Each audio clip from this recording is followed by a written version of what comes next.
Hello, it's John Heaton, and today I'm going to continue my series of reviewing the Beatles films. I'm going to do Hard Day's Night next. This is my only CD copy, it's a Hungarian copy.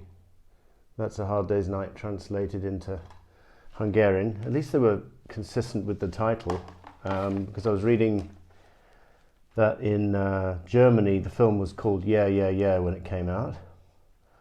In Italy it was called Tutti per Uno, brackets all for one in English. In France it was called Quatre garçons dans le vent, Four Boys in the Wind. In Finland it was called Yeah, Yeah, Here We Come. In Brazil it was called Os Reis do Lay Lay Lay, the Kings of Yeah, Yeah, Yeah. So I thought that was quite interesting. Because maybe A Hard Day's Night doesn't translate too well into other languages. Well, it doesn't actually, to give you comfort, you guys out there who are not English, it doesn't make sense in English either. It was a Ringoism. He just came out with it when he was tired after a long day, and they jumped at it and said, that is a title. So it was obviously made into an album. This is my mono vinyl copy, and in the US the album came out like this, with a mixture of tracks from the movie and instrumental stuff, and then the other Hard Day's Night tracks went on to, I think it was the album Something New or Beatles' second album, I can't remember, but anyway it was very different, the US versus the UK. And actually two tracks from Hard Day's Night didn't show up until the Hey Jude album in the US in 1970. So I rewatched the film yesterday. It's a pretty glorious romp through the happy-go-lucky period when the Beatles were all smiling and enjoying fame for the most part, laughing, getting on well with each other. Written by Alan Owen, who'd actually had a bit of experience in writing plays, a play called No Trams to Lime Street the Beatles were familiar with, or at least John, I think Paul was familiar.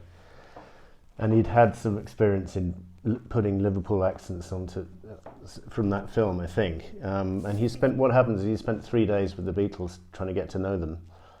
And he did a pretty good job. I mean, even John in his Hard Day's Night, in his Lennon Remembers interview, which was pretty scathing about most things, when Jan Wenner asked him, what did you think when you saw Hard Day's Night? Well, I thought it wasn't bad.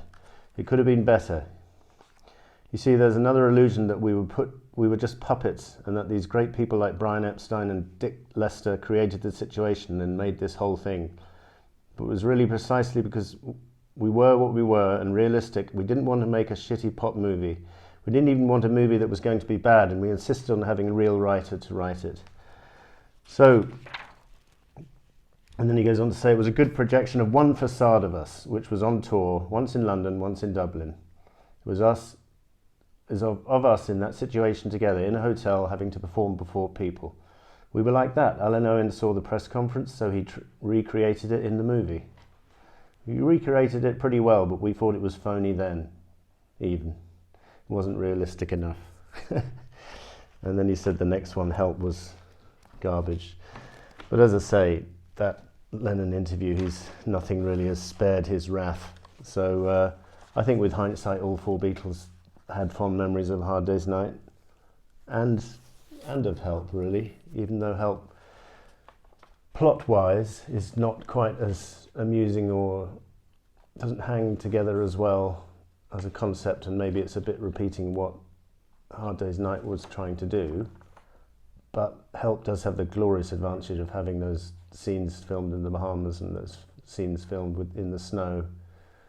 So, you know, you could any of the films could be your favourite, really, for different reasons. That lovely scene on the train with the old man who comes in and shuts the window, and then Paul says, actually, we'd like it open.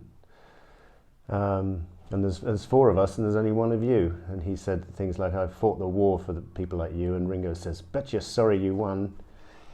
It's hilarious. And then they appear at the window of the train. Can we have our ball back? Wonderful scene. I was looking at the cast for this movie. apart from the four Beatles, we've got Victor Spinetti, who played the TV producer, and I was seeing he died fairly recently, 2012. He was also in Mystery Tour, and he was also in the video for London Town. He worked with John in the theatre in his own right. Wilfred Bramble, famous for a UK comedy called Steptoe and Son. He was the grandfather, Steptoe, who was a dirty old man. So that's where that joke about he's very clean came from in the movie. And he passed away in 1985. I was seeing.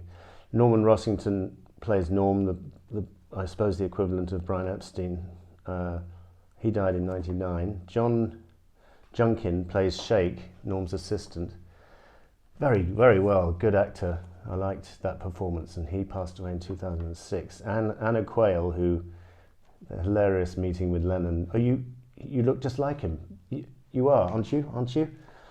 And then Lennon says, I don't think I look like him at all. And she actually just passed away a few months ago, unfortunately. So not too many people with us from this movie. Paul and Ringo, obviously, yes.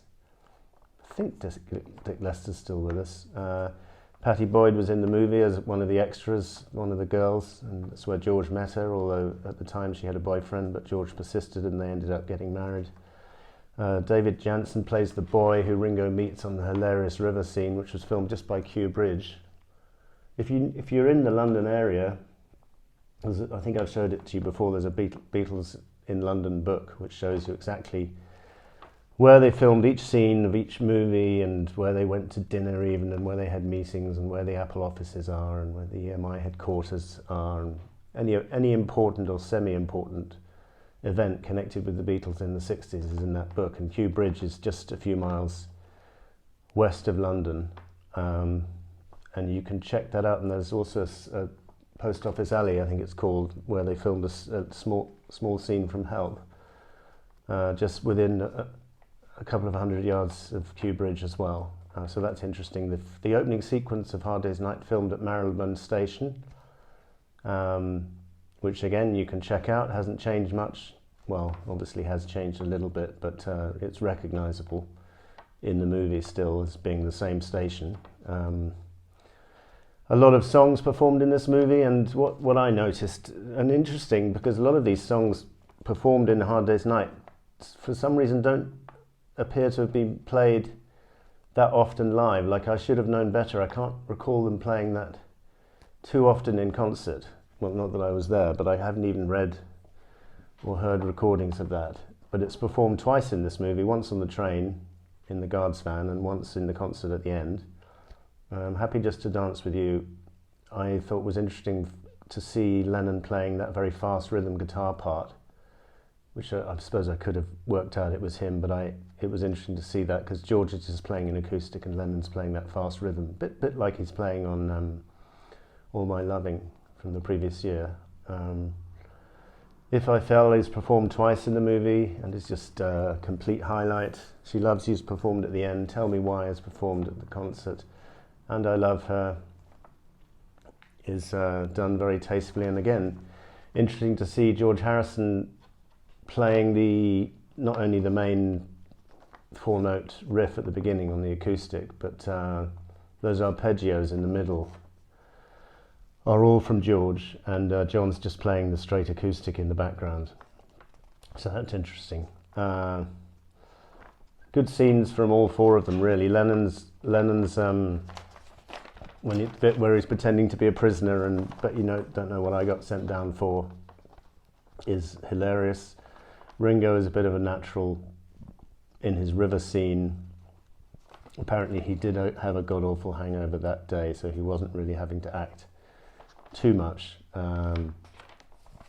But yeah, that was very good. At the end, the helicopter, when they escape in the helicopter, I noticed on the side of the helicopter was the word Beatles, and then when they shut the door to take off, the TLES had fallen away and had become BEA, which I think was a joke, because BEA at the time was British European Airlines. That was quite funny. I think the whole movie is uplifting. It's probably the most uplifting out of all of the four movies they did. I have my favourites for subjective reasons, but objectively speaking, I don't think they beat Hard Day's Night. They tried, but I don't think they came even close to. This has gone down as, you know, one of the best movies of all time, or in the top 100 or 200 movies of British, at least British movies. Deservedly so. So thanks for watching. I'll see you next time.